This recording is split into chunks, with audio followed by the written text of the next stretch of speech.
Que es el tema que le interesa, evidentemente. Yo hablaba recién del año desastroso que estamos despidiendo y quiero repasar algunos números con Francisco Jueguen. Yo tiré 2 datos, pero la verdad es que cualquier medición por donde se la mire es para llorar, ¿no, Francisco? Sí, Pancho, lamentablemente este año vamos a tener una crisis, te diría, similar, por lo menos en cuanto a profundidad e intensidad, a la que vivimos en 2001, 2002, la peor crisis histórica económica y social de la Argentina. Y lo que hay que tener en consideración es que venimos de un piso muy bajo, venimos de 2 años de recesión, venimos de 2 años de estanflación, o sea, recesión con inflación alta, y la verdad que uno imaginaba que no se podía encontrar un subsuelo, y la Argentina lo hizo efectivamente, encontró un subsuelo, un lugar peor en el que estar, por lo menos en materia económica. Obviamente impactó y mucho la pandemia, pero ¿te acordás vos a principio de año la discusión o el debate entre si es la pandemia o es la cuarentena? Claro. Todos los economistas básicamente hoy dicen la pandemia iba a tener un efecto económico, esto está claro, pero la intensidad, la profundidad y la extensión de la cuarentena en la Argentina hicieron que la economía argentina caiga más que, por ejemplo, el resto de sus socios regionales, ¿no? El doble que Brasil. ¿Querés recordar cómo se refería el presidente a esa dialéctica de la que hablas entre cuarentena y pandemia? Dale, ponelo, a ver. No, yo no dudé nunca, nunca.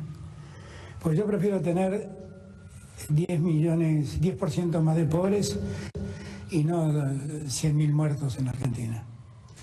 Porque ya de la muerte no se vuelve, de la economía se vuelve. Bueno, de la muerte no se vuelve, es cierto. De la economía ojalá que volvamos. Ojalá que volvamos. 2021, digamos, va a estar signado, Pancho, yo creo que por 3 interrogantes fundamentales. Uno tiene que ver la segunda ola, ¿no? La pandemia, cómo vuelve, va a haber un rebrote, no va a haber un rebrote. Yo el otro día hablaba con el ministro de Desarrollo, Matías Culfas, y me decía que era imposible que el equipo económico encontrara, digamos, la posibilidad de volver a cerrar como se cerró fines de marzo y principios de abril, o sea, con una cuarentena total, tanto que, por ejemplo, por primera vez en la historia no se produjo ningún auto en la Argentina en abril, ¿no? El dólar, la situación del dólar, la tensión cambiaria, ¿cómo puede eso irrumpir en un año, digamos, en donde va a haber un rebote económico, pero puede haber cuellos de botellas por el faltante justamente. Ahí estamos viendo algunos dólares. números. Mira, a ver si me puedo. Decime si estoy bien acá. Si no tapo a nadie. A ver, bueno, dólar. Bueno, esto es el dólar comercial, Pancho. Claro. El dólar que no se consigue, ¿no? O que consiguen las empresas que importan y exportan. El dólar sin impuesto. Exactamente, ahí está, 83 pesos terminaría, ahora termina 2020, promedio, ojo, no es punta a punta, y tenemos allá en 2021 va a estar un 52% más caro. Es interesante después mirar este aumento del 52% porque está, digamos, más cerca de las proyecciones de inflación de los economistas privados que la del propio gobierno, este crecimiento del dólar. ¿Qué precios internos te maneja este dólar de 83? Porque parece increíble para nosotros conseguir un dólar de 83 no es para nosotros. Pero pregunto, en la economía, ¿qué precios se relacionan de consumo interno con este dólar? Bueno, en realidad, supuestamente todos los precios internos están vinculados al tipo de dólar comercial.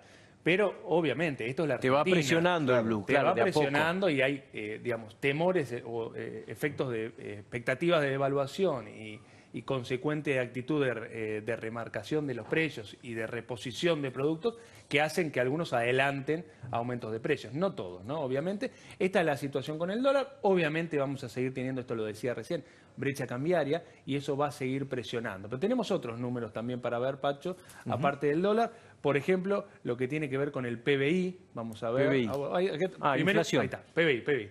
A ver. PBI. Caída 2020, 10,9%. Esto es estimado, ¿no? Porque esto se cierra cuando. Esto cierra ahora en los primeros meses del año, digamos, el dato final del cuarto trimestre del Producto Bruto Interno, pero ese 10,9% es el dato, es el mismo que la caída más profunda que tuvo la Argentina en su historia, que es 2002, ¿sí? Y para 2021 el proyecto de presupuesto estima un aumento, es una recuperación. Un crecimiento. Venimos Ahora, me quiero detener en este número.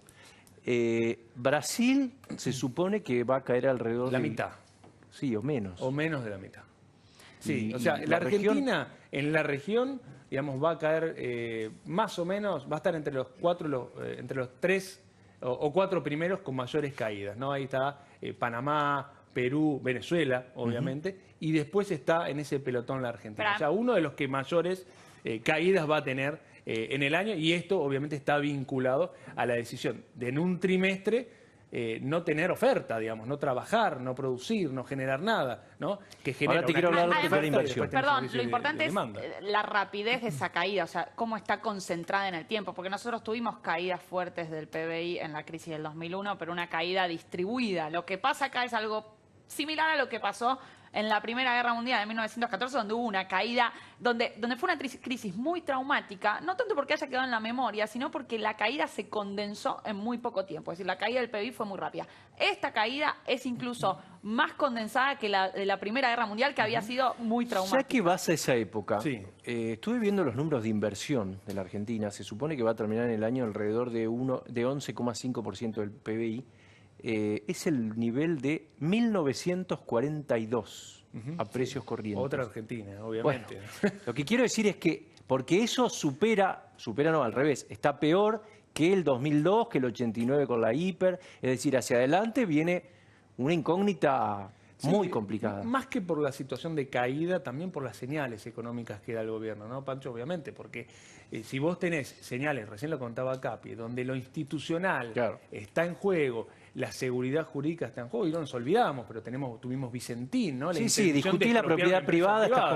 complicado. Pasemos al Dale. otro número, inflación. Bueno, inflación, ahí está. Vamos a terminar cerca del 37%, 36,7% también. Esto es una proyección porque el dato de diciembre va a estar efectivamente los primeros días a mitad de enero, 37%. El gobierno que te dice, bueno, son 20 puntos menos que el año pasado. Pero la tendencia, digamos, es muy diferente a la primera mitad del año, donde obviamente no tuviste actividad económica por la situación de la cuarentena, sobre todo el segundo trimestre, y tenías un piso de 2% mensual. Ya cuando empezaste a reabrir y empezás a comparar con el tercer trimestre, se empezó a mover la economía, e incluso con tarifas pisadas, con un control de precios importante, Fuerte. como precios máximos, y con una devaluación muy controlada del dólar oficial, vas a terminar con una inflación muy alta y un piso más elevado para la segunda parte del año, que te deja un arrastre difícil para 2021. Los economistas privados te dicen 2021 es el año de la inflación. ¿Por las buenas o por las malas? Porque puede bajar. Bueno, el gobierno dice que va a ser menor que este número. Si vos mirás la proyección del presupuesto 2021 que hizo y aprobó el Congreso, que hizo Martín Guzmán, la inflación va a estar en el 29%. Los economistas dicen va a ser el 50%. Y ahí ves la gran dicotomía, el gran debate. Porque ahí tienen que pasar dos cosas. Tenés que bajar la emisión o tiene que subir la inversión, ¿no? Bueno, exactamente. Digamos, y aparte no tenés que tener una devaluación en el medio, porque lo Claro. que muchos descuentan es, bueno, en algún momento te van a devaluar. O devaluás vos como gobierno porque no resistís la presión, o te devalúa el mercado. Sí, y Ahora, no solo Fran- eso, sino el tema del enfriamiento de la economía. Es decir, si pensás que la inflación va a bajar para el año que viene, entonces estás pensando que la economía va a estar Bueno. muy fría para que esa inflación pueda recién- bajar, lo cual tampoco es un buen augurio en términos obviamente. Pensá que tenés una inflación de 37% con la peor caída, digamos, casi en la historia de la economía argentina, y vas a tener menor inflación con un aumento del PBI, una recuperación del PBI, sumado a que en el presupuesto, y ojo, esto después a debatir y a pensar para adelante, Martín Guzmán dijo que no va a haber aumento de tarifas. Claro. Es que va a haber aumento, perdón, que va a haber aumento de tarifas. Que va a haber. Que va a haber. Pero la doctora, dijo que no. Pero en Bueno, marzo va a haber. Déjenme.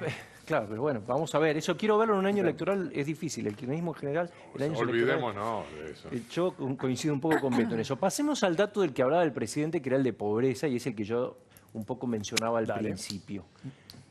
Esto es INDEC. Sí, Bien. ahí está.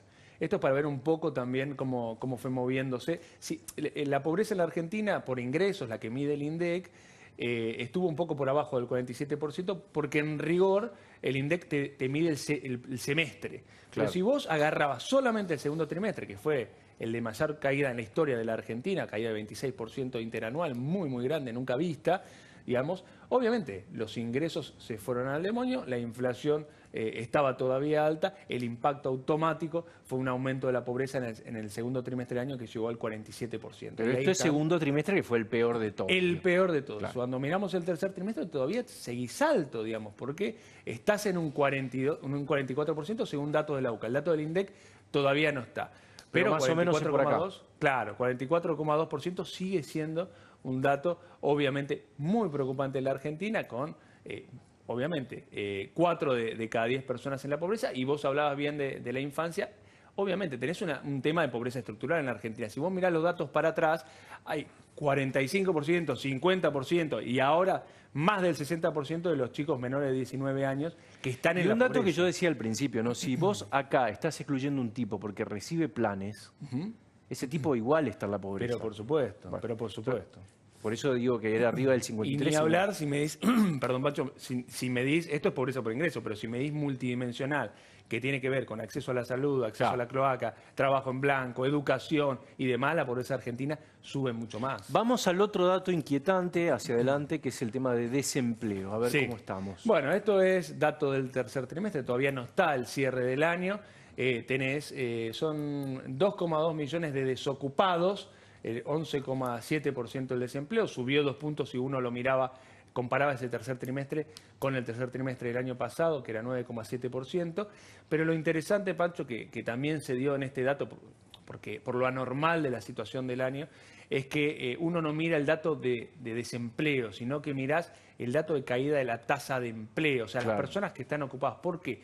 Porque un montón de personas dejaron de buscar trabajo y entonces no se los declaraba como desempleados, sino como inactivos. Por lo tanto, lo que sí podemos ver es que tenés 2 millones más o menos de personas que están desempleadas, pero cerca de 2,2 millones de personas que perdieron su empleo. Hay otro tema. Nosotros nos echan a todos mañana, nos ponemos a limpiar vidrios en la avenida 9 de Julio y no somos desempleados. No aparecemos como desempleados. Por eso el otro día había una proyección que señalaba, que hizo un economista, que si todo aquel que no tiene trabajo declara que está buscando trabajo, este número de 11,7 se transformaría en 23 puntos. Exactamente, sería casi récord, te diría, para Casi la récord la Argentina, desocupación, cerca de 23 y puntos. que está más ligado, sí, a lo que fue la caída de la crisis de 2001-2002, donde tuviste un desempleo muy alto. Obviamente, esto también es una situación de pandemia, o sea, cuando uno estaba encerrado en su casa, era obvio que le preguntas, ¿estás activo? Y no. Perdí mi trabajo, me suspendieron, lo que sea. ¿Estás buscando? No. ¿Por qué? Porque estoy en cuarentena, digamos. No puedo buscar trabajo. Y este número Soy no inactivo. incluye los planes tampoco. Este número no incluye, No incluye los planes. Lo que sí hubo entre segundo y tercer trimestre, y esto hay que decirlo, como se abrió la economía y se empezó a mover, hubo un poco más de generación de empleo. Si vos mirabas el dato en el segundo trimestre, eran 4 millones de ocupados menos. Hubo una mejora. ¿Pero dónde mejoró el empleo? El empleo mejoró entre los cuentapropistas y los que hacen changas. El empleo de calidad formal en blanco no se recuperó todavía. Ahora vamos a seguir con el tema económico porque hubo una compra sorpresiva en los últimos días. Lo dejo así a modo de pregunta y va a estar Diego Cabot en unos instantes con nosotros. ¿Vuelve el capitalismo de amigos? Y también está Beto con la tensión cada vez más fuerte entre el Instituto Patria y la Casa Rosada. Vamos y volvemos.